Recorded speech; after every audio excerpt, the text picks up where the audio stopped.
Welcome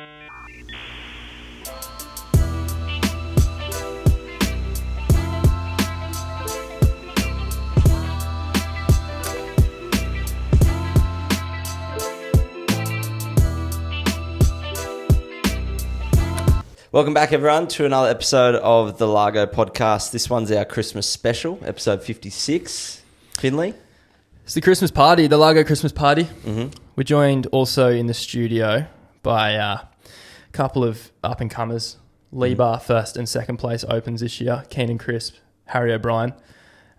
They will be featuring quite prominently towards the end of this podcast. Stick around. Could involve a quiz. There's been some debating going on regarding intelligence levels between them. Both can surf quite well. As surfers do.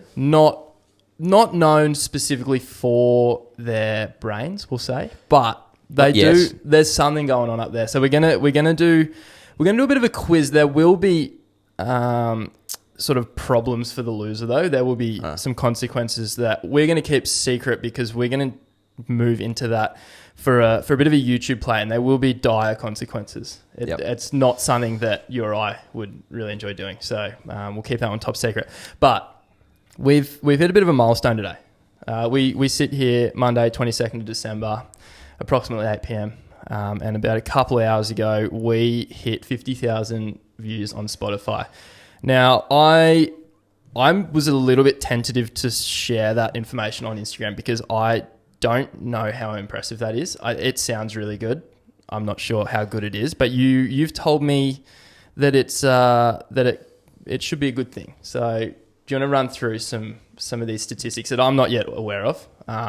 But as well, before we run into that, just want to say a massive thank you to everyone that's tuned in because we're not anywhere, but we wouldn't be nowhere without you listening to us, if that makes sense. Correct. It turns out it's not my grandmother watching it 50,000 times, stuck on repeat, like a Gandalf Sachs video on YouTube.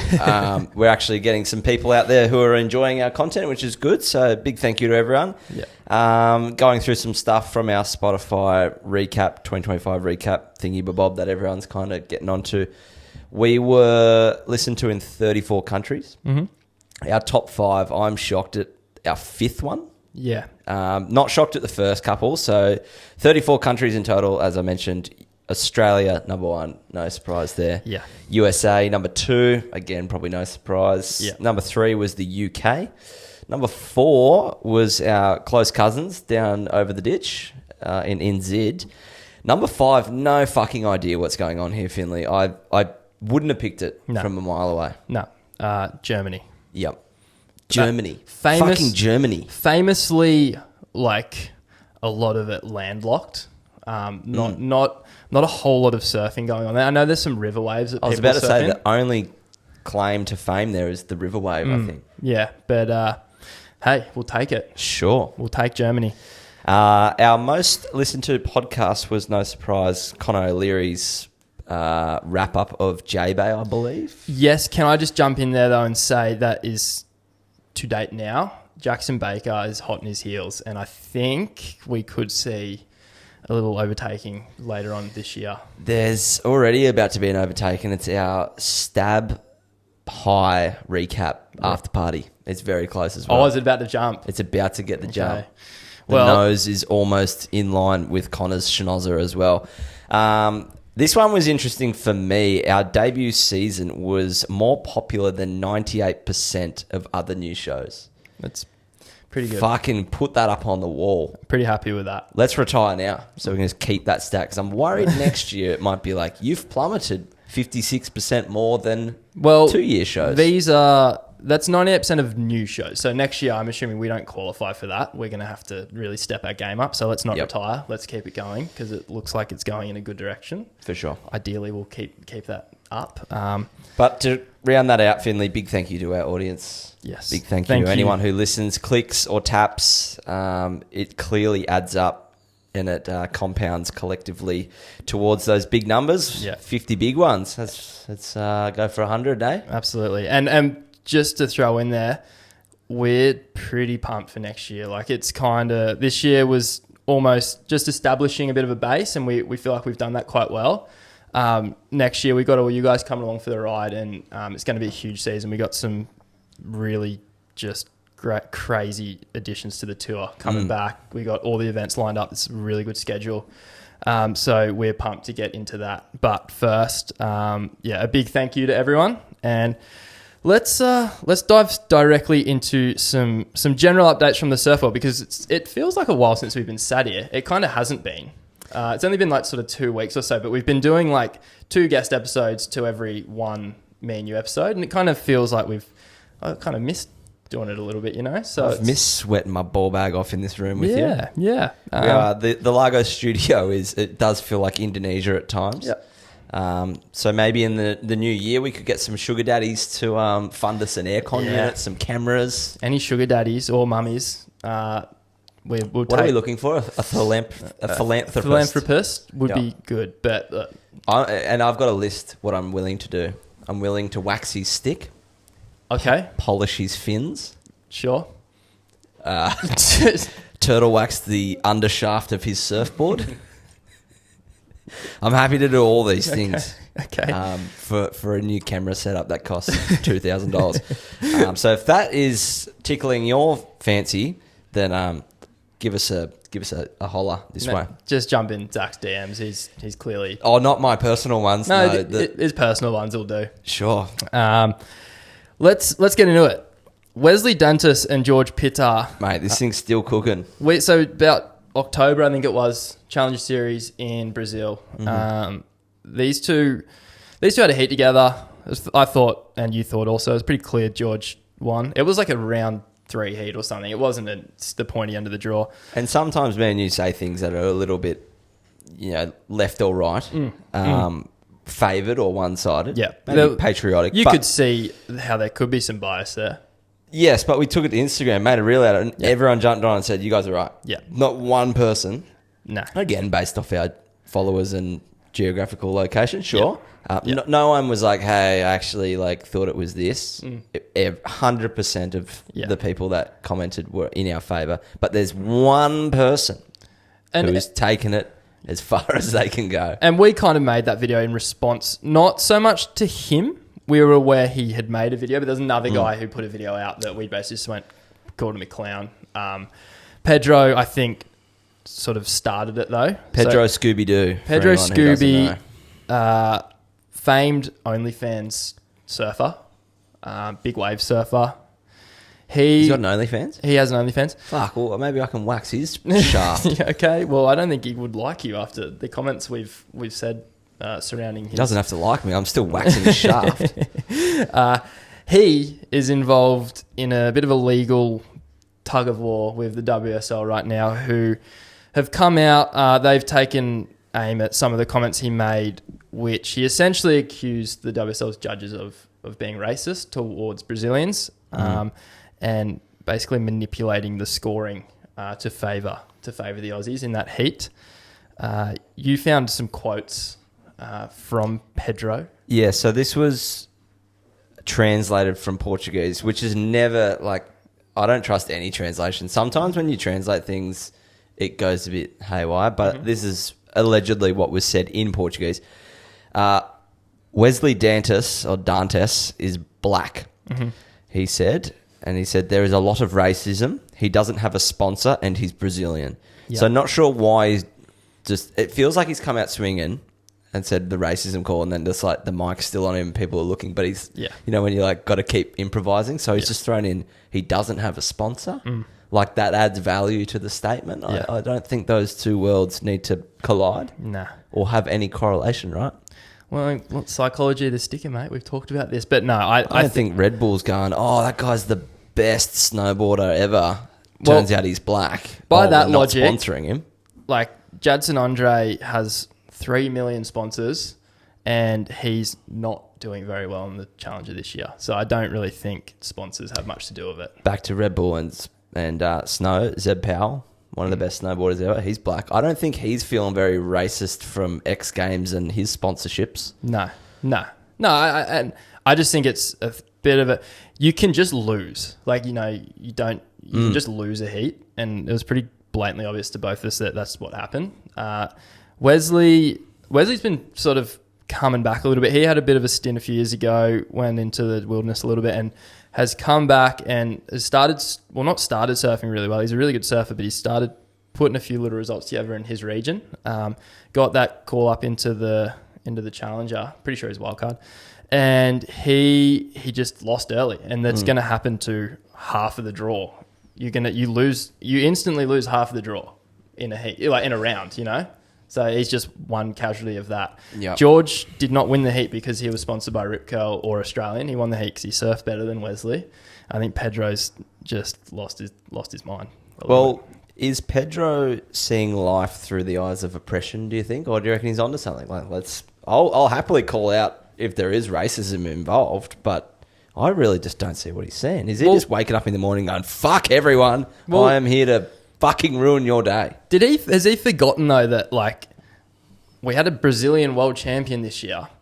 They've dominated the sport for probably the last 10, 15 years.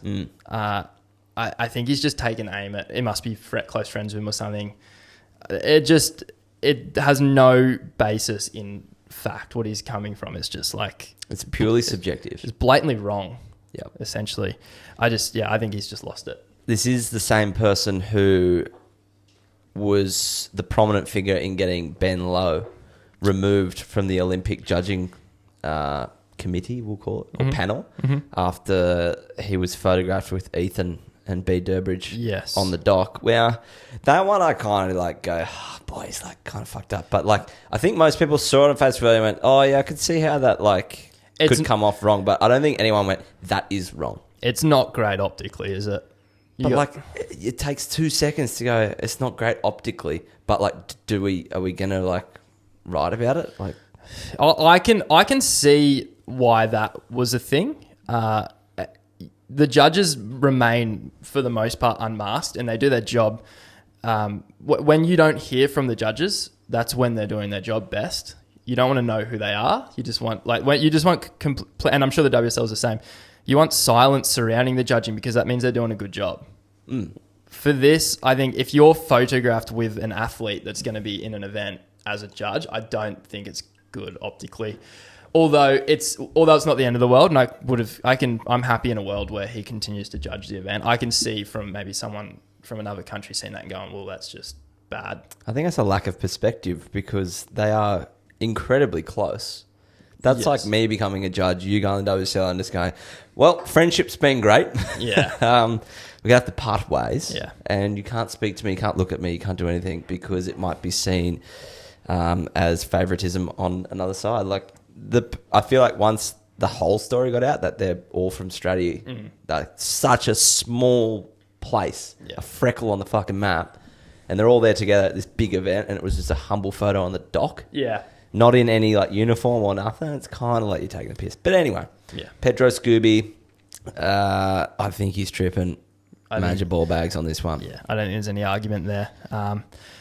We'll stay on the Brazilian news, and this is a far more. Well, it's positive to a degree, I'd say. It's positive and negative depending on which side of the fence you're on, and it's probably the most significant sponsorship movement we've seen in a long time.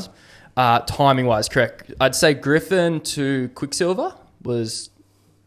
Well, you'd probably even say not as significant as this one because Iago, the reigning world champ, has been let go by a long-term sponsor or has parted ways with. We don't know who said what. But he's reigning world champion. You never see a brand go, all right, well, we're just happy to let you go now. Like at that point... I don't think they're happy to let him go. I think... Couldn't meet in the middle is what I'm thinking has happened. And I've got noted here... It doesn't say so much about Iago. It shows how much regard that they have for Jack Robinson. So he was in and out of the finals before you even knew he was there this year. He's currently not surfing due to a knee injury. And they've essentially, I won't say they prioritised him because maybe his deal's not up at the moment. Maybe he's not due for a contract re-sign. But you'd imagine like they'd be doing everything in their power to retain the current world champion, and it would be we don't know figures at all, but Jack would be on a pretty penny with those guys. Like he's someone that would be on. You'd have to say he's probably their highest paid athlete, right? Well, previously. Yeah. When Yago was there also. I don't know. And I think maybe that's why Yago's going, hey, look, I beat him. Yeah. Here's my figure. Yeah. And I don't know. This is all hearsay. Yeah. But what I do know is these guys get a number and you have to massage the number across. Look at their fucking team. Noah Dean. Yeah. Arguably probably going to win Surfer of the Year this year on stat. On a good wicket too. Would have to be on a good wicket because he deserves it. Publicised good wicket. Really good figure. Jack. Huge. He's the guy. Be a really big one. And you got Yago in there as well. Yeah. They've got a snowboard team. Mm-hmm. They've got Rome Collier, who's obviously not on probably as big of a wicket, but up and coming skater out of Australia. Yeah. When you're given a number and it's not a favourable number, what do? You got to make tough decisions. And it's such a shame for Vulcan because the reason the whole idea behind sponsoring an athlete is you pick someone, hopefully from a young age, who will remain loyal to you, and you see something in them, and then they repay you with results and selling board shorts and wetsuits and the like. So they've identified Yago years ago. He was not even a comp guy, free surfing. 15 years, I think he's been with. He's been with them forever.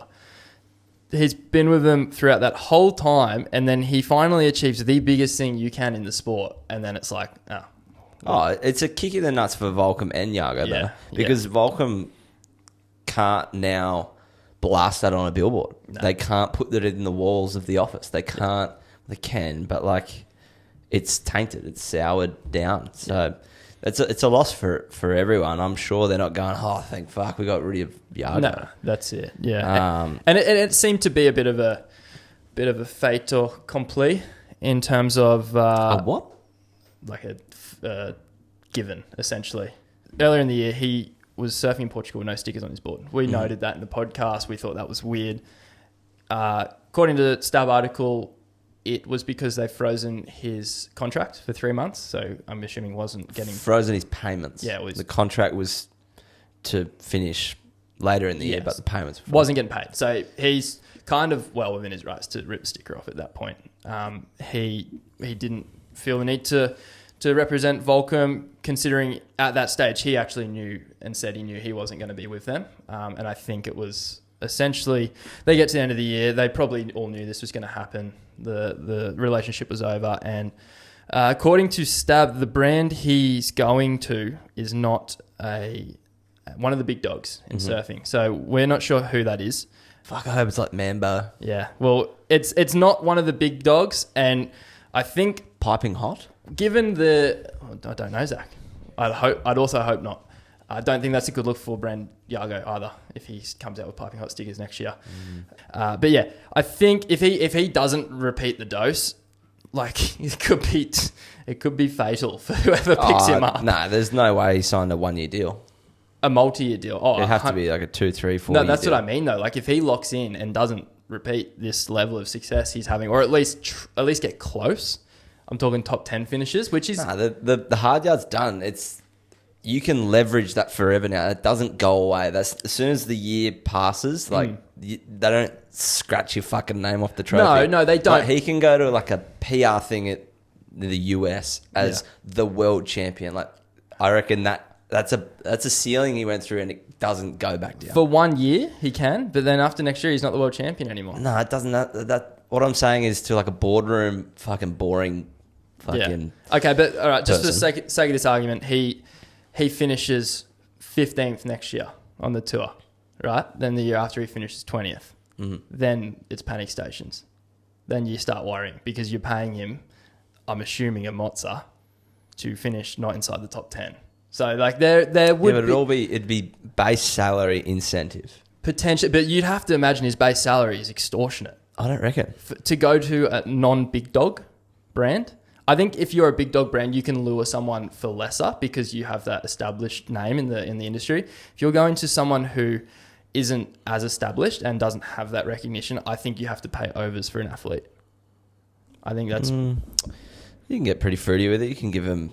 I mean, maybe there's a Lamborghini parked at home for him that they've been given by a wealthy philanthropist, which we would also would appreciate. If we'd love one of those. But maybe there's a brown paper bag getting passed under the table with some cash in it. I'm not sure. But you'd have to imagine said brand, whoever it is, will be... I mean, always you're going to be hoping for success, but I feel like this has got a lot more high stakes attached to it compared to if he was going to a Quick or a Rip Curl or something, you know? But yeah, we'll see. We'll see. We'll see when he rolls out in 27 or 26, sorry, with a new sticker on the nose of his board. It might be Maui Jim. Well, let's hope not, because you made a bit of an observation surrounding this. In my leisurely time of a little bit of doom scrolling, I come across Leo Fioravanti and his latest collaboration with sunglasser brand Maui Jim. We talked about him recently in a lingerie, or was it lingerie? No, he did a Christmas shoot with his... But like a saucy one. Yeah, it was a little raunchy. So he's cashing in. Oh, yeah, sure. Cashing in this off-season. So I'm understanding that there is a bit of a Y2K resurgence getting around, and it's working very well in the market. But this one was a bit of a miss for me. This one could probably stay in the 2001 era, 2002 when Fast and the Furious came out. Yeah. These just look like dad sunnies. Like when you look at your... that. You know, when your granddad has like the flip sunnies and it's like reading glasses and then like the lens that comes down over the top. Like the aviator flip sunnies. It looks like that, and then you like flip them up when you want to read, when you're inside, you want to read the newspaper. Yeah. This screams like when you're flicking back through like old school like photo albums and you see your dad when you're like knee high to a grasshopper and he's wearing those. Even before you were like, and there's a little bit of like the photo's got a bit of texture, grain to it, and it's sort of sepia tones. You know what I mean? Yeah. It looks like that. Yeah, look, I'm even unsure about the Oakley. I think, Scrap, you've even got some. The eye jacket. The eye jacket, the Arabian snow goggles or whatever the fuck they're called. Tell you what, it's probably the most requested sunglass we get in the surf shop. That's whack. Sorry, mate. So I know you're over there hurting, but that's whack. Yeah. It just looks like Spy Kids. That just people want to reminisce in their youth, and those ones I understand because they're time relevant. These things are 40 years old. They're also practical. They block out, like there's no room. Pretty much it locks onto your face pretty well. Like they're if you're running or biking, purely ergonomics here. I'm talking. Right. I'm not talking about functionality and saving your eyes from ergonomics. That's probably not the right word. I think ergonomics is like if you're like riding a bike, you want them to stick on your face. The opposite. I don't know. It could be wrong. But you're talking Maybe I need to get in this fucking questionnaire that we've got cooking later on. Look. Aesthetics. I will go with aesthetics. Yeah, it's a great word. Maui Jim, I didn't love it. But hey, fair. They're probably giving him a good wicket. And I have heard they're a very reputable brand. Maui Jim, they go way back. They're a solid, well-established sunglass brand. I'm sure he got a big old payday. So good on Leo. Just took a little bit of a hit out of the style factor. Like I went through his gram to go back through and see it, and like it just doesn't fit. Like Gucci and T-Way and all this, and then just Maui Jim's that style of sunny. I don't think it's Maui Jim. I think it's that style of sunglasses. So I was just like, yeah. Anyway, moving on. Yeah.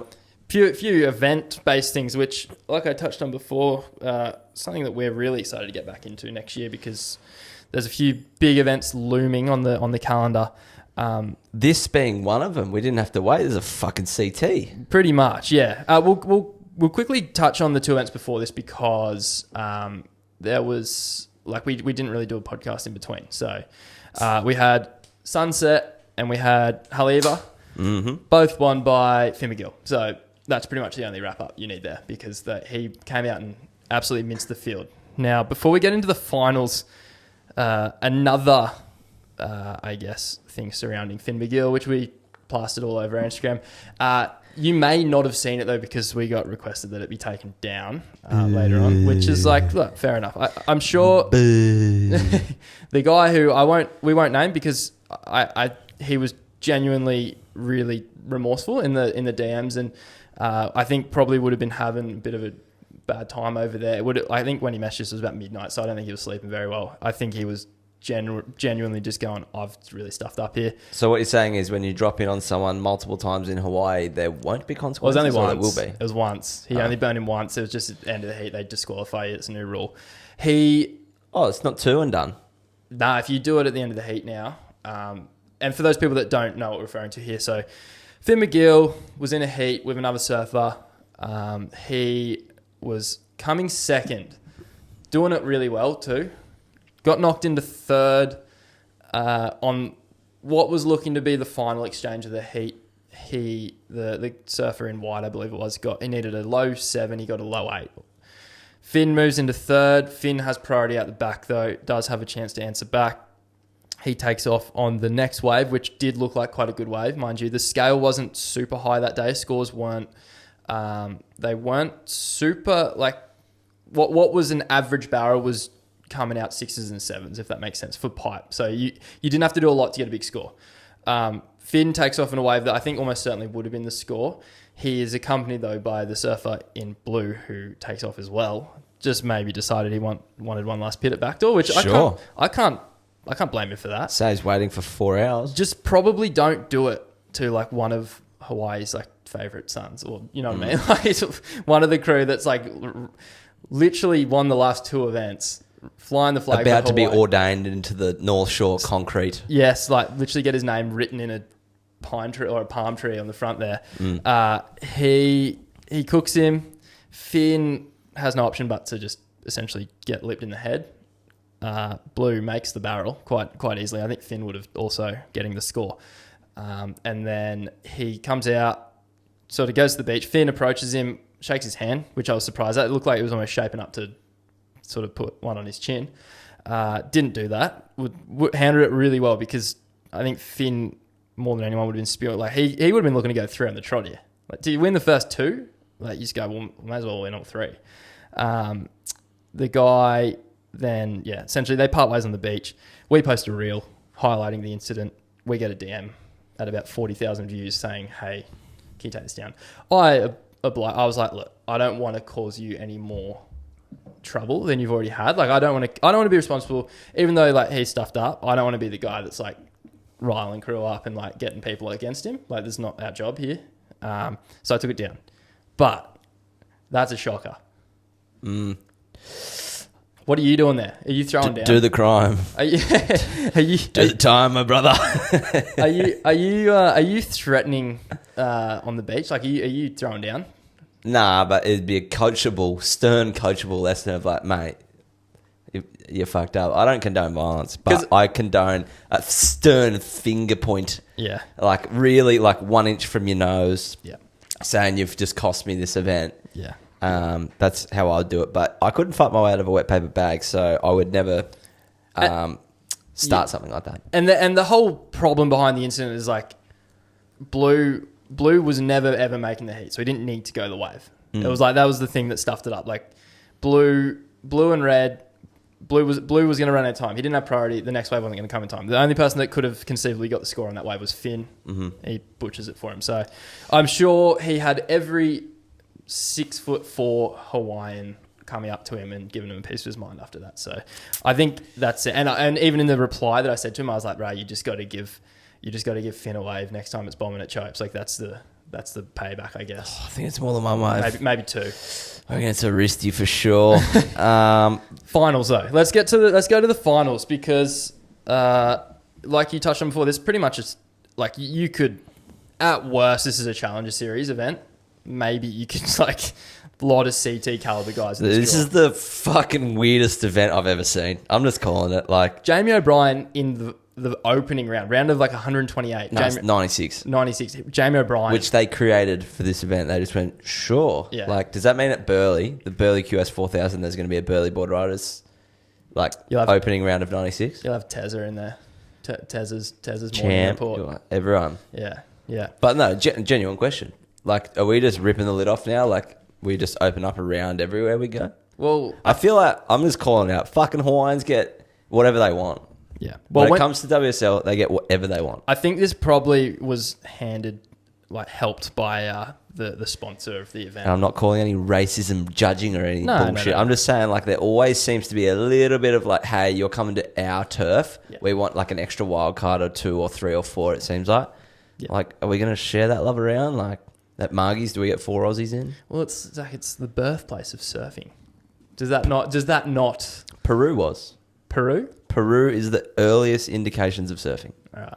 Well, they don't have an event in They Peru. were standing up in small canoes, Okay. which I don't know if you call it surfing, No. but there is rock carvings in Peru or Chile, one of the two, that are the first real documented findings of surfing. Okay, well, internationally recognised. No, Duke did a lot for the sport. Yeah. So I think maybe there's a little bit of that in there. A lot of like local Hawaiian crew that don't get a chance. Thing is, in Hawaii, they all rip. So it's like you can open up around a 96 because you're going to stack it out with really good surfers. So you can't do that at Burleigh where like everyone's fucking incredibly good too? Probably could. But also like this is, I think pipe's such a unique event because of the actual style of the wave. And you can have like some guy roll out of his shack at 5 a.m, pull out his board that has, you know, like a single fin in it, go out and get wave in the morning. And it's a guy you've probably never heard of, local Hawaiian crew. Like there's so many underground dogs there. Yeah, it's fine, but you just knocked out a 17-year-old kid who's just trying to make ends meet to get on the QS. If you can't beat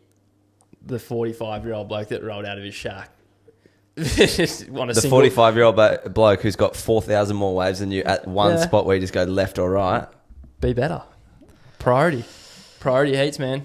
You can't beat the single fin guy. I don't think you got it. You deserve to be there. I don't know. It just feels strange how they cater a little heavily.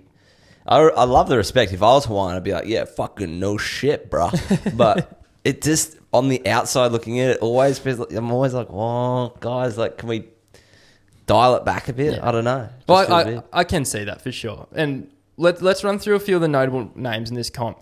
Outside of the finalists, because we'll get into them, but these are guys that didn't even make the final. Mm-hmm. So you got Jamie O'Brien, touched him before, Mason Ho, who was rinsing crew. Jake Marshall was in the draw. Did he surf in the end? I saw his name in there. I don't know if he actually... Yeah, I was in round 32. Did he lose? Yes. Yeah. Aaron Brooks, Vaheen Fierro, Zeke Lau, Jackson Bunch. Now, they're all CT, ex or current CT surfers or wild-carded... Caliber. Yeah. Then let's move into the finals. So we'll start with the ladies.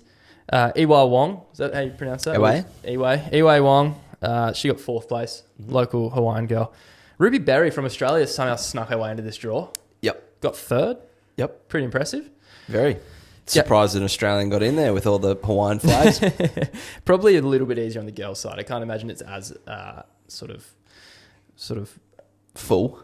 Yeah, well, like that many people vying for a spot in the event, compared to the men's. I feel like there's a lot more men trying to get into that event than there are ladies.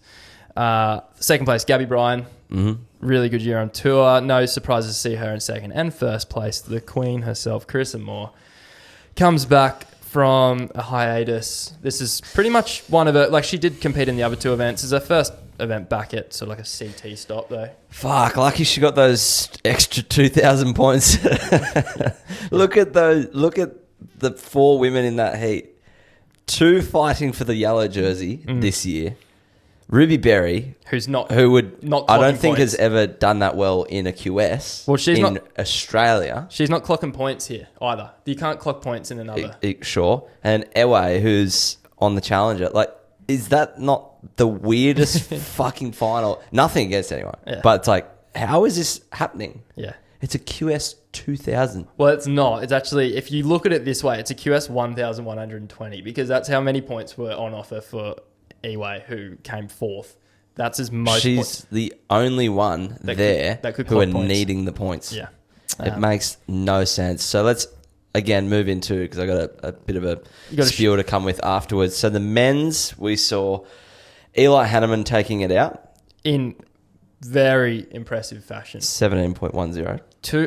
And just before you move on to the next crew, I think he's the best backside aerialist in the world right now. Yeah. There's no one better. There's honestly no one better. Is it just because he's really small? No, his strike rate's incredible. Yeah. He doesn't fall. He does not fall. It's ridiculous. He did like... I watched his... He did fall off in that final, which would have been a big score. He got barreled and then did an air reverse. Was it on a left? No, it was on a right. I see. Backside air reverse. See, I'm going backside. Yeah, got me. I'll take that. You got me. I don't think I saw him fall on a backside one. He just whips He's got him on lock. 17.1 heat total. Because he's from Maui where it's like 400 knot winds every 5 minutes. A very, very difficult maneuver to do. Second place, which is just... He'd be ropeable. How the fuck can someone's last name sponsor be in second place? Would there have been uproar? Would there have been like a what's his name? A Pedro Scooby-like uproar if he'd won, though? It would have been racism. Yeah. It would have been racist if Favoritism. No, it would have been racist. Okay. In the eyes of Pedro Scooby. Yeah, true. In his eyes, probably. Even though everyone in the event's Hawaiian, but... Yeah, I know what you mean. John Florence winning the Florence QS 2000 is a little weird. Not great. And I'm not saying he threw the final for a second. I think Eli well deserved to win that. I just think, again, it's probably a good thing that he did. He finished have to do it? He seems like such a modest bloke to be like, hey, look, I'm just going to sit this one out. We had this discussion before the event, remember? And I was like, I promise you'll be there. Remember we kind of had this argument? And if you're sponsoring the event... Pipe wasn't that good for this event, hence why Eli had him in one doing backhand rotations. He was going to be there regardless if it was pumping. Like, you're not going to just say no to priority at Pipe when it's 8-10 foot and your name's John Florence. I know, but like, as if he's not content with some of the waves. Yeah, that he's had over his whole life. And we asked Jackson Baker. Can I put you in that position though? Would you be content if there's another 10 foot left coming at you? You're going to say no to it? If I had the career that he's already had, maybe. Okay. Finley, it's a QS 2000. Yeah, I know, but it's a 10-foot pipe bomb. But it's shit. It was shit. I had a shit forecast the whole time. I wouldn't have been surprised to see him pull out. He should have withdrawn, in my personal opinion. Sure. Anywho, yeah, so John Florence got second. On that, though, quickly, do you think that's almost like a marketing ploy, though, because he immediately brings eyeballs to a QS 2000 that you wouldn't otherwise have if he wasn't in it? What do you mean? We're just running through the most extensive fucking list of surfers. I think it's fine. None of them with a resume of John Florence, though. Not even close. Who's not watching the World Tour with John Florence that is now watching a QS 2000 with a pirate fucking webcast? I don't know. No one. Okay. Absolutely no one. Okay. Anyway. Barramamea, third place. Again, two heavy hitters in the same heat. That's incredible. Well, you called it too, that they were going to match up in the final. Well, they're just on the opposite sides of the draw, and it kind of just seemed like it was going to happen. He nearly got second, though. Well, it was only 0.33 in it between second and third. John gets, I think, his first win against Barron at Pipe, although not classic Pipe conditions, so maybe a little asterisk there. Sheon Crawford, the only one again in this event. Actually, no, they're all on the Challenger Series, so no one here needs any points. That to me is a waste of time. Well, I'm just calling it like I get it where the location is. Everyone wants to get a heat, but that's a waste of time. Yeah. Sheon may, because he may fall off the Challenger if he doesn't finish top 20, because I don't think he's going to qualify this year. You're pretty much counting the first two events because the third event was a write-off for almost all involved. Is this just another way of... Is this another backdoor shootout? It's just another way. Really mean anything. It's just another way for John to just paddle out Pipe with his brothers. That's fantastic, but like it just the crux, the North Star of the QS is to empower the next generation up through the ranks, and it did nothing. Nah, it did zero of that. No, it didn't. It definitely didn't. Maybe. I just don't know how you enforce a rule there. Like if you go, oh John, you can't surf in the event you just sponsored. Like. He'll just go, oh, sweet, I won't sponsor it next year. I don't know I don't know. It's just... Like, you can maybe go... The platform is purposefully built to bring the next gen through, and it just didn't. Maybe you go, like, you can only come down one tour from where you already are. So if you're on the tour, you can go to the Chang'e. You can do it in a Challenger Series event. Something like that. I think next year they're going to have to make a pretty hard stance on it because, like we said, Jackson Bunch, Zeke Lau, Jake Marshall... Mason Ho, Jamie O'Brien, all of the fucking Florence brothers. Yeah. So many other big names that we're not coming to the top of my dome right now. And I can get behind Nathan and Ivan because they don't really do much outside. Are they North Star empowering the next generation of people to come through the ranks? Are they doing that? No, but I think if you had Nathan in this event and the conditions were subpar, you'd be pretty happy. He's not like if you're Luke Temmer, someone like that, who did really well in this event. Okay, but say there's 96 spots and there was 156 entries. You just took 50 entries off someone else. What if they just said all the QS rated people already get first pick? and then it goes down to your John and that. Yep. So what Harry was saying is fill the field first. Yeah. And then if there's leftover spots, the wait list can have these guys on there. Sure. I'm not in QS, is he? No. I'm not in either camp here because I don't really care, to be honest. Doesn't affect me in the slightest. I was really appreciative that I got to see John surf pipe, albeit dismal as it was. I can see... If you wanted to see John surf pipe, go on YouTube and go John surfing pipe. Yeah. There'll be a plethora of footage. I guess it's because he's fresh too. Hasn't been competing in a bit. It was good to see him competing again. I get it. Good in some aspects, but when the North Star is there... It's very Christmassy, like North Star look rhetoric. What you've done to my bloody house. Zach, the Grinch over here, been very Grinchy today as well.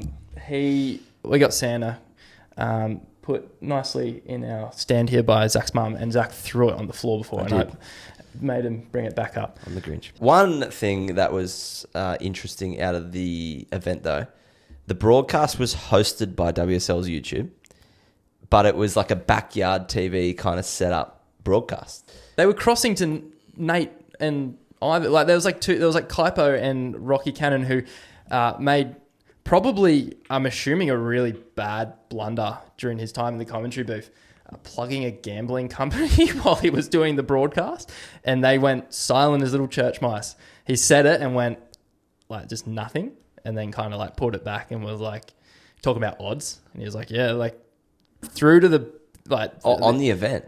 Yeah, like in the WSL commentary booth. Placing odds on what they're seeing in real time. No, it was just like Bet Online AG or whatever it is. Yeah. Their sponsor. He was like, oh, like this is going to affect the odds on Bet Online AG. Like these are the surfers that should be like, this is going to affect their odds. And then like, I guess Kaipo was just looking at him. They didn't show you, but they went dead silent, and he was just like almost insider trading. Yeah, he's like trying to like climb his way out of it. I think you can't market betting to minors, and he's essentially done that because the WSL broadcast is intended for minors all the way through. You know what I mean? So probably a bit of a blunder there from him. It would have been if it was a real QS 2000, but it was a CT event full of all the geriatrics of the area. So, but what you were saying there is, the broadcast was strange. It was just like his bootleg. Yes, bootleg was what I was going for. They just chucked it all together, and hey, I'm stoked there was a webcast. I was in the surf shop. We had it playing in the background. People enjoy watching it when they come in the shop. I enjoy watching it every now and then. Stoked that they did it. I hate nothing worse than when they have a comp at pipe and it's good waves and you can't watch a webcast. You're literally on the Surfline cam trying to find a friggin' angle that shows you someone's wave. True. So I'm grateful they did it anyway. So I'm not going to be too critical of that. But yeah, Nazare. Another event that you've got gripes with. You are the Grinch today, aren't you? You've got a long list of just things that have shit you this week. I'm sweating in this Largo box, man. I just need some fucking aircon. Where is our sugar daddy? Nazare. We'll do our deep dive into this event. Just like everyone listening right now, I don't think anyone watched, right? I didn't. Couldn't tell you anything about it.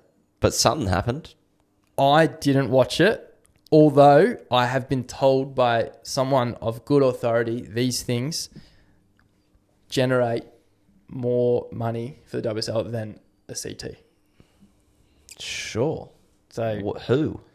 Because the way I was explained it is that one wipeout of was it Chumbo? Yeah, I'm guessing so. Yeah, well, you didn't see it. He got pumped. That one wipeout gets plastered on every news station, every friggin' Facebook platform, like every Facebook page, every Instagram page, does the rounds, millions of views globally.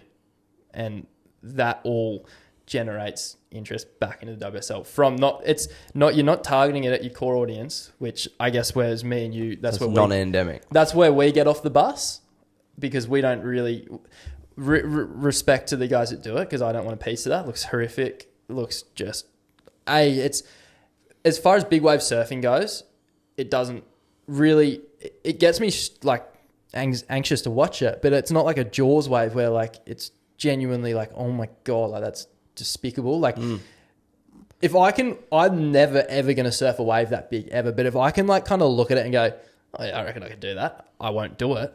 But like it's very like just you set your line, get down the bottom of the wave. It's like snowboarding. It's not like Jaws where you're like knifing a drop on a 10-6 trying to get pitted, you know. Again, don't want a piece of that. I'm a sook. I hate big waves, all that sort of stuff. But it just doesn't, it's not that wave. But I can see from a spectacle of like, you sit there on the cliff at the lighthouse and you see these huge teepees, big A-frames coming through, and you sit there with that wide angle camera shot. I can see how they can sell that to people because it's a spectacle to watch. Yep. Not for me though. I don't care about it. I don't watch boring. It's boring. Don't it doesn't interest me a single bit. But supposedly there is value there for the WSL, hence why they keep doing these things. Allegedly, a woman surfed the biggest wave a woman has surfed, and it didn't even make my feed. I had to go looking for that stat. That's a huge stat. Yeah. And I had to go looking for it. Yeah. So like, it can't be that good. No. So it brings me to my question: is it going to be documented in the next 2-3 years, or is it just going to get in the cart? Find somewhere else. Yeah.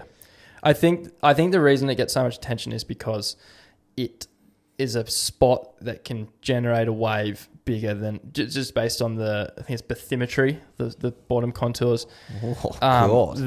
It can generate a wave of size that you cannot get in other places just because of the way there's canyons and things that underwater channels that allow these waves to stand up to the size they are. Very few places in the world have it, hence why it gets so centralized when there's a swell.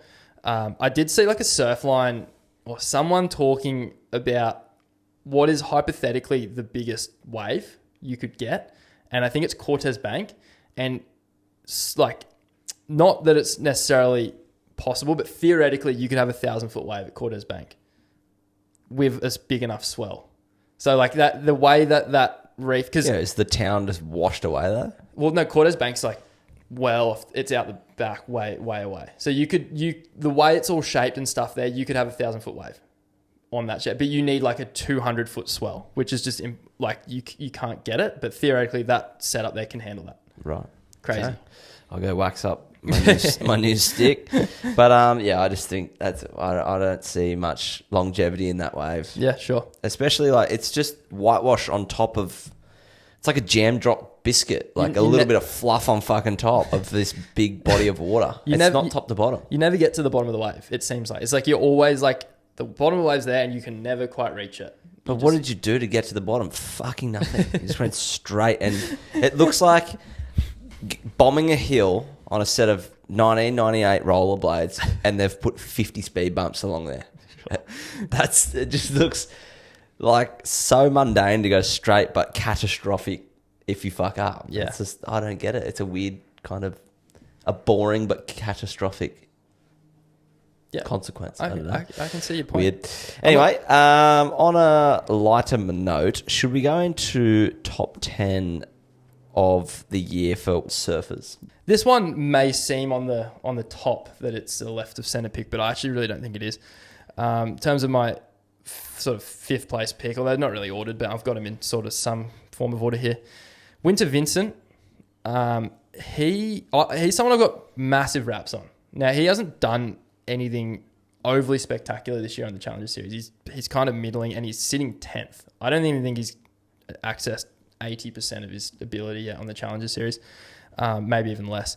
He did get second to Bronson at the start of the year in the WSL World Juniors and Philippines, I believe.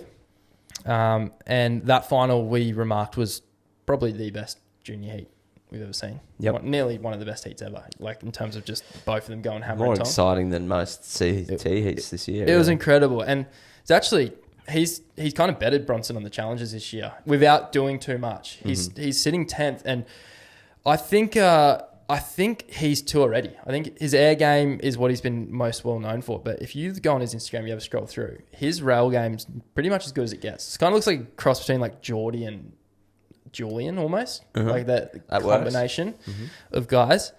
Air game's spectacular. He's right there, and I think like the next year, if he does manage to crack the tour, he's going to blow some minds because he's ready to go. Sure. Going to go run your fifth pick. My fifth pick is Huey Vaughan. He's Gen Z's version of Matt Miola. Yeah. In my opinion, probably a little more refined on the style side. Matt Miola kind of comes out guns blazing and look sick, but not as refined as Huey Vaughan. Yeah. Crazy year for the man. He's been on Today TV with Carl Stefanovic calling him champ, which he fucking hated, by the way. Champed. He's done exceptionally well throughout the Stab High series. Yeah. It's probably his event, really. Everything kind of goes in. He's been smashing it. Yeah. So I went with Huey for my 5th pick. Cool. My 4th, Pickles. Thought I'd throw her in there. She's in a different stratosphere to the rest of the ladies tour, especially in waves of consequence. Besides, you throw in there probably Katie and Erin. They're the other two that are really challenging her at this point. She topped the WSL Rich list for this year. Squicks. $1 million she got over there just in prize money for everyone that didn't know that thing, which I thought we made quite clear. Last 4 events, second first, in different variety of waves, different types. So like she's going to be an absolute force over the next 10 years or so on the world tour. What about you? My 4th one, Loki Carlin. Okay. That kid is so far beyond his years for a 14-year-old. Yeah. Just the punts he does, like, I don't get it. It's unmatched. I'm just not really seeing that level of aerial surfing across most of the sport, let alone under 21 years of age. Sure. Again, smashed it in the Stab High scene, which is your premier event, we'll call it, to showcase that type of surfing. So, and not only in that, like he won the Soundbox Osgrom Open. He won the Rip Curl Grom Search down at Phillip Island. He won the one in the pool. He got second at the International Rip Curl Grom Search. I feel like everything he goes in just wins. Loki Carlin is my 4th pick. Perfect. Crosby for me, number 3. Missed the start of the season, clutched up, requalified, 3rd place at Margie's of all places, which not somewhere you usually want to be needing a result. He then went on to stay on the tour, have a really consistent back end of the year. Didn't get worse than a 9th in his last 5 events. And I just thought his surfing went really, really through the roof towards the end of the year. Biggest, and I don't even know if that was filmed this year, but he threw down, I think it was actually probably the biggest backhand combo we've ever seen in his Feels Like Yesterday section, which we remarked on Instagram was just special.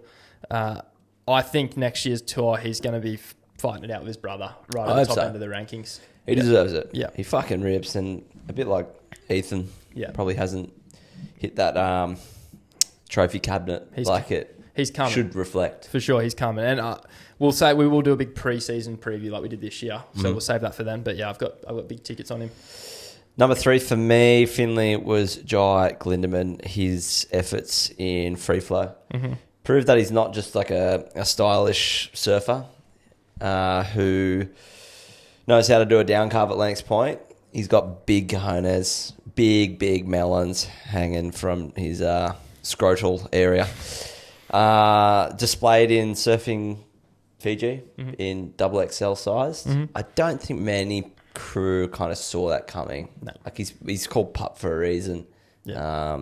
I feel like that I was calling it back then when it came out at his premiere, his bar mitzvah to the world. He's no longer a pup, he's a merman pa. Merman. So what? Merman. What do you mean pup? Why is he gone from pup to merman? It's wouldn't you just go from pup to like Zoolander bulldog or something? You can't, mate. Get around your shows. That's a Zoolander thing. Mermaid. Yeah. Merman pa. I don't get that. I think it's a shot. Am I tripping? Is that a good reference? Yes. Okay. All right. Okay. All right. Apparently it's a good reference. I'll leave it. You never seen Zoolander? Oh, I probably have. It didn't stick with me. Anyway, that was his bar mitzvah to the big wave world and to adulthood. Jai Glindemann is my number 3. Perfect. My number 2, Griffin. And you might just go, he came second in the world. It's an obvious pick.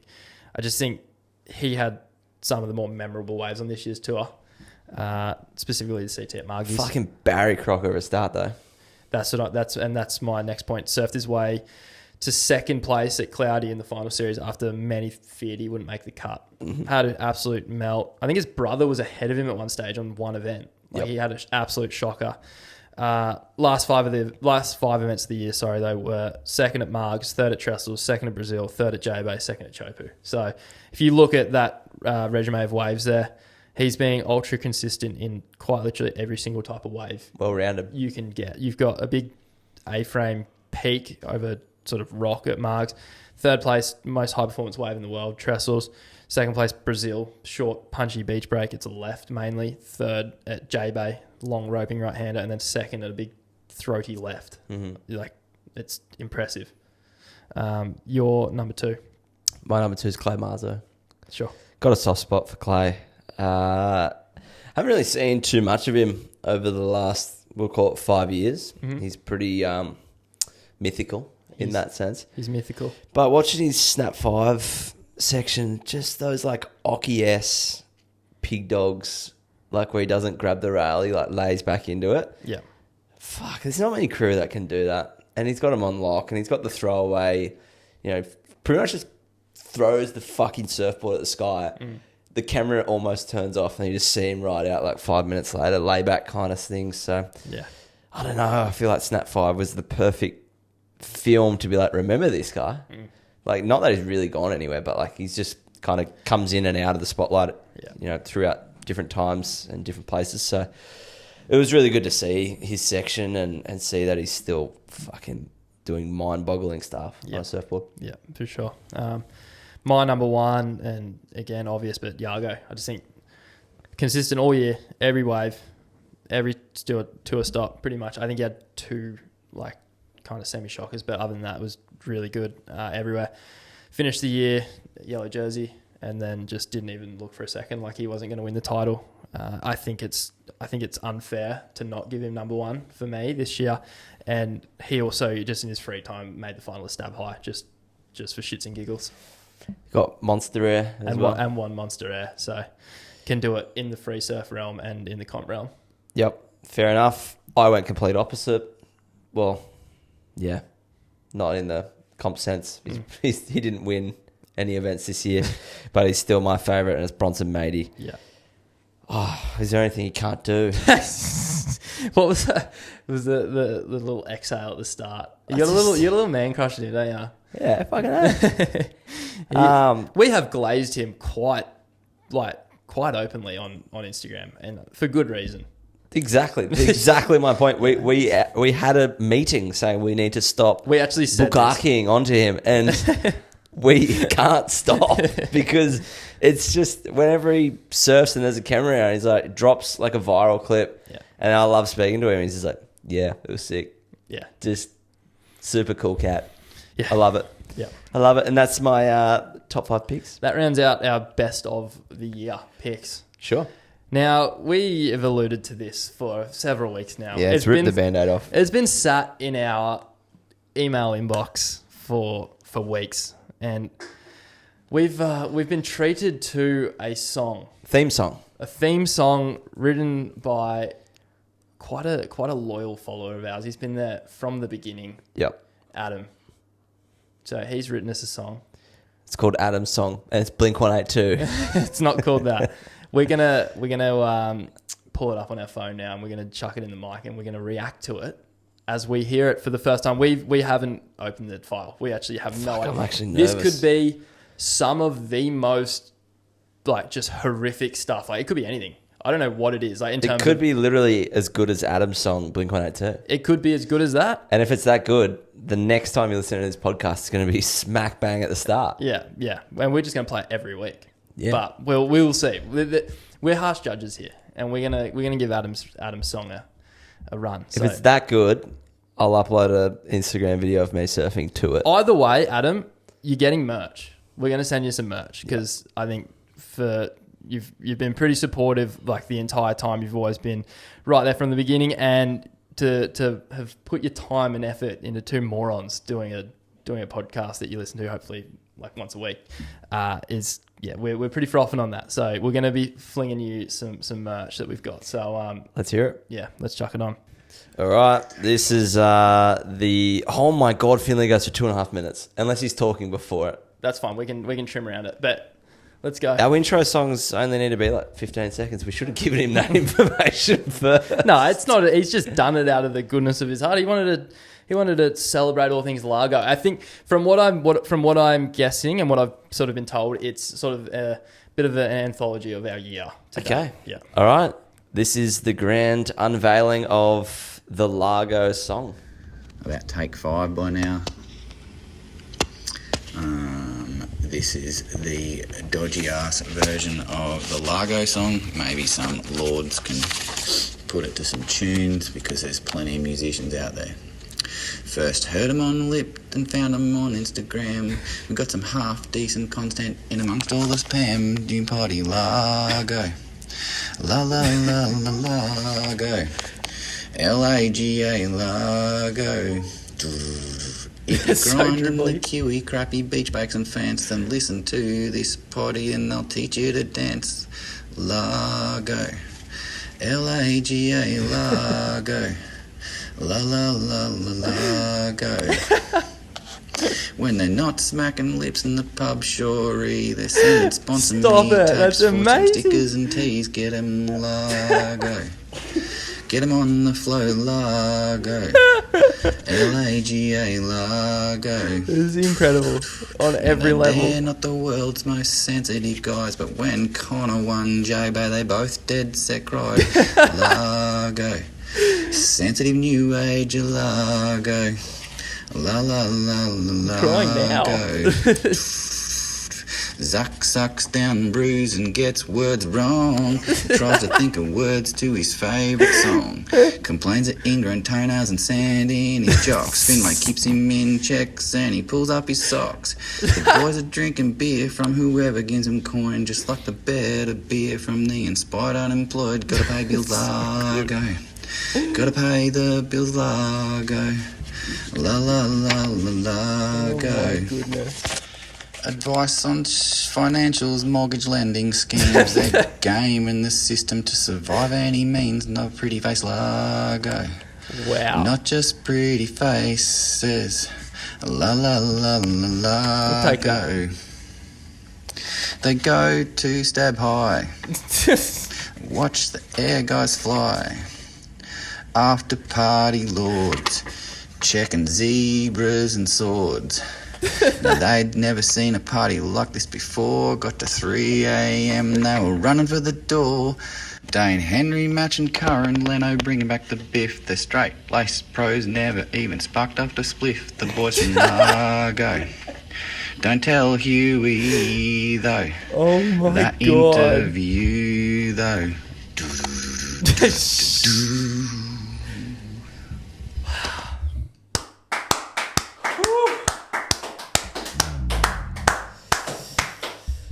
Oh, I was not ready for that. That is the dribbliest thing I've ever heard, and I'm so here for it. That is incredible on every single level. I think it needs some massaging, but there's some fucking gold in there. He's right. We just need a little beat over it, and that'll be on little fucking guitar, Spotify's Hot 100 little next guitar, week. just a little bit of maybe a little drum in the background. He's got the ingredients for a good cake. Yes. We just need to find an oven to cook it. Oh my God, that's incredible. Look, if I'm critical, maybe a bit long, but Yeah, we need to try and shorten it. We can Maybe shorten cut out it. the Largos bit. I don't know. I kind of like that. Kind of on brand. That could be like a guitar riff, though.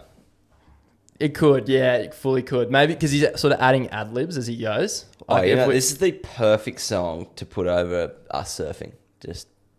We might have to. It's perfect. Yeah, that's incredible. That I like. Honestly, it actually, we didn't have overly high. Like I know we sort of joked about it being a Blink-182 song. Our expectations for this were incredibly low.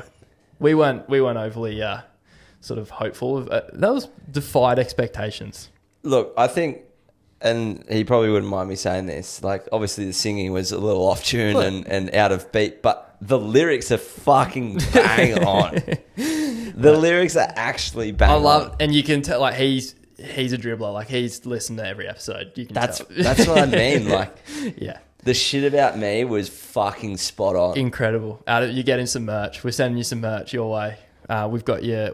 We'll get your address. Yep, We'll send it your way. Thank you very much for Big that. thanks, mate. Dribble. Unreal. All right. So that was the first exciting thing ticked off, out of the way. Now, second exciting thing, we've had them sitting here. They're actually nearly asleep. Harry and Keenan, couple QS up-and-comers starting to forge their way in the surfing world. They're actually going to come on now, and we're going to decide who's smarter, and then who's going to have to do quite an unfortunate sort of couple of tasks after we finish recording, which will be documented and which will be posted on YouTube next week. So without further ado, I'd like to introduce Keenan and Scrap to the microphone. Woo! Let's go. All right, guys, welcome back to the Largo podcast. This is our first edition of Are You Smarter Than a QS Surfer? Joining us is Keenan Crisp and Harry O'Brien. There's been a bit of beef, lads, around who is more intellectual than one or the other. Where did it come from? First of all, thanks for having us on, lads. There's a bit of debate going on about intellectually who's smarter between me and Keenan. We're not claiming to be smart. We're both pretty challenged upstairs, I think. We're creative in our own way. But, I don't know. I think we're just trying to settle the dust. Who is smarter? Keenan's just recently finished school, and that's how the topic has arose, if that's a word. It is a word, so almost a point for you. Keenan, what's your reply there? He summed it up pretty good there. Like, I don't know, we all good in our different aspects. Mm-hmm. And I just want to know. Mm-hmm. He's always been chatting, saying that he's smarter. But You would have to think you've got the upper hand. You were at school 2 months ago. Well, 2 months ago. You were at school a year and 2 months ago, right? When I was at school. When you were actually at school. I didn't do ATAR. I'll put that out there. Have you got your ATAR yet, Keenan? I didn't do my ATAR, but didn't? I did a couple. Okay, no, that's fine. Should we get into it? So the rules are you have to say your name if you want to answer a question before the opponent. If you say your name and answer wrong, you lose a point. So if it's the first question, you get it wrong, you actually go to neg 1. Clear. So if someone's on 0 and someone's on neg 1, the person on 0 theoretically wins. I think I understand you. Okay, yep, that's all right. We've got a Finley's the judge in the corner over there. Are you guys ready for question 1? Let's get it on. It's a relatively easy one, I think, although both of them weren't born in this year. What Australian city hosted the 2000 Olympic Games? Keenan! Got my name. Keenan? Sydney. Correct, Sydney. Just remember to hold the mic close to whoever. No, you can just, whoever. Yeah. You don't have to kiss each other on cam. Dan? Which animal appears on the Australian 50-cent coin? 50-cent coin. Is it a platypus? You're going down to -1. Keenan, you can answer this if you like. There's 2 animals. I'm happy with either. I actually have a 50-cent coin in my pocket right now. You're not allowed to look. 3, 2, 1. Do I lose points if I don't answer? No. But you could literally name any animal. Or, what's the ones with the spikes? Don't name that one. Okay, I'm not naming. All right, so you're on 0. A wombat. Incorrect. It is a kangaroo and emu. Finley, correct me if I'm wrong, that's our coat of arms. Yeah, that's why I was getting mixed up. The Fucking were not. Nah, I'm not. Do you even know what the coat of arms when is? I heard the word Australia, I instantly thought coat of arms, like the image of the kangaroo and the emu going fucking beak to beak. Because you've been watching the cricket. Yeah. Okay, so after 2 questions, it is Keenan out in front. You're on 1. Scrap, you're on -1. So there's a 2-point spread there. Better than -2. It is there's Is it? some mathematics in there. So, yep.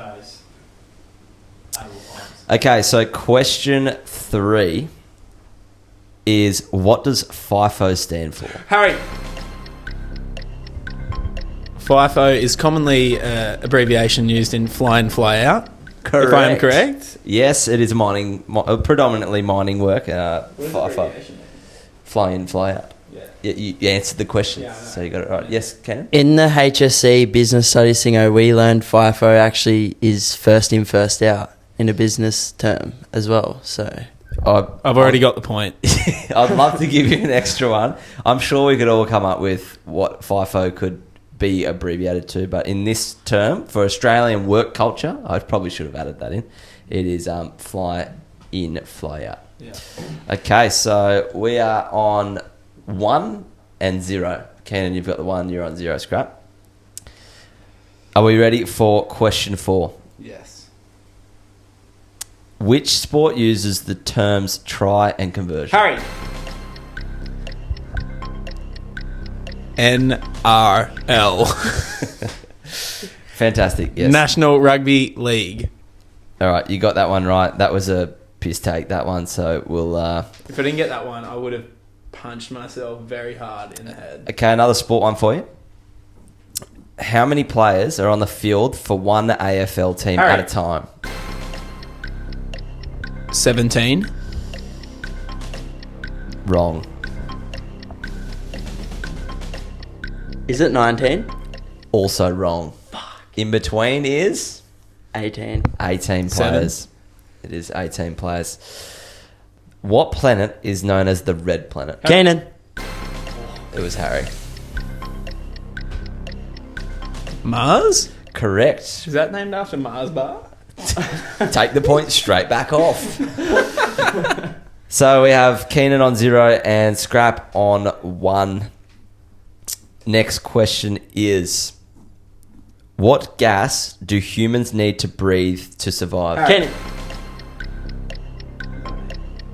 Yep. CO2. Oh no. Oh no. It's H2O, isn't it? Oh, no. You can't. That's water. You heard it here first. Humans need to inhale water to survive. Keenan, you have a free throw here. Oh, it's so easy. What gas do we need to survive? Is it carbon dioxide? It's oxygen. So carbon dioxide is CO2, which got him the wrong answer.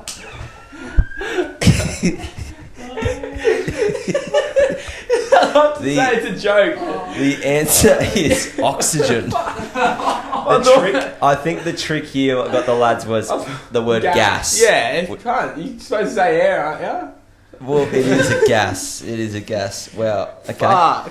So you're both wrong. So Finley, does that get us back to 0? I'm sorry, Mum 0. and Dad. Private school doing wonders. Yeah, shout out. That blew my mind. I've forgotten the score. We're back at 0-0. Back at 0-0. So Shout out to Xavier College. Okay, we'll move away from science for now. Let's see if we've got any mathematicians in the room. What is 15% of 200? Keenan. Keenan. 30. Nicely done. No. Nicely done. It's 170. No. No. All right, Keenan is on the board. 1 zip. All right, let's keep it going. What's the square root of 81? Harry. 9. Wow, maths is where the boys pay attention. Correct. If a train travels 60 kilometres in 1 hour, what is its average? Keenan. Oh, Harry. I actually think Keenan. I think Keenan. He just said that. Yeah. Okay, Keenan. 60. Correct. That's So that's 2-1, right? 2-1 so far after about 11 questions, it feels like. Did you just ask if a train was travelling at 60 kilometres an hour, what's its speed? No, I think I said 60 kilometres in 1 hour. Yeah, he said. What is the next number in this sequence?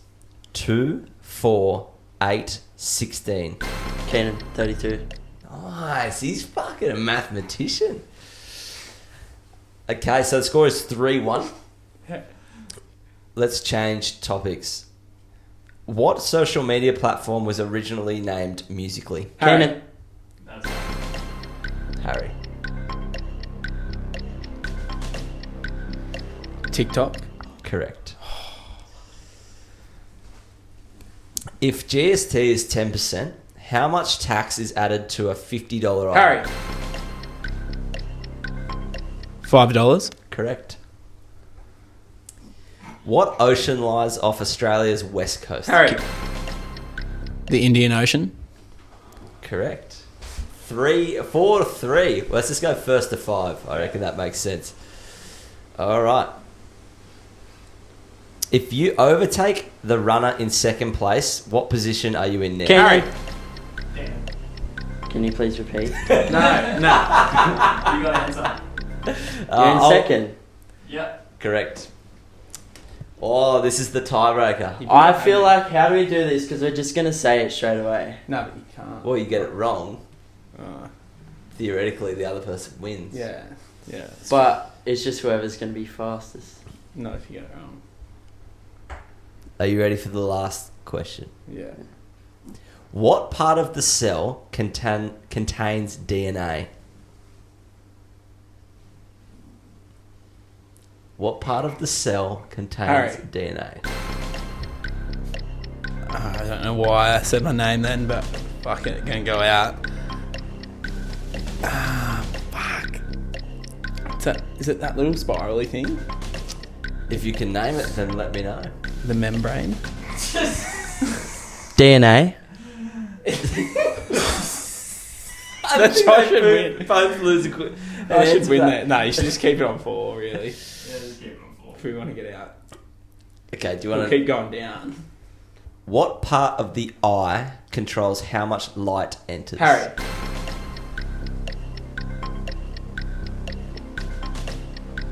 Eyelid. Is he wrong? Am I wrong? He's wrong. Yeah.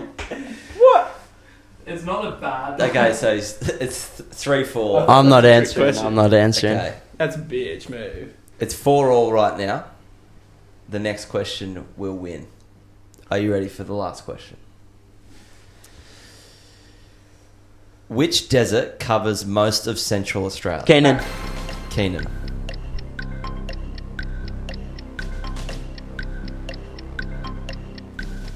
Is it the Indian desert? Wow. Incorrect. Do I have to answer? No. Just next I don't want to. Next. What All right, was next question. What is the tallest mountain in Australia? Harry. Mount Kosciuszko. We have a winner. Fucking. There we have it. Harry Scrap O'Brien is smarter than a QS surfer. Okay, so after much deliberation, we have decided that both Keenan and Scrap are the losers of this experiment. Nobody wins, so both the lads will be punished. You'll have to tune in next week or our socials to see what the punishment is. Thanks everyone for listening. We'll see you next week. Bye.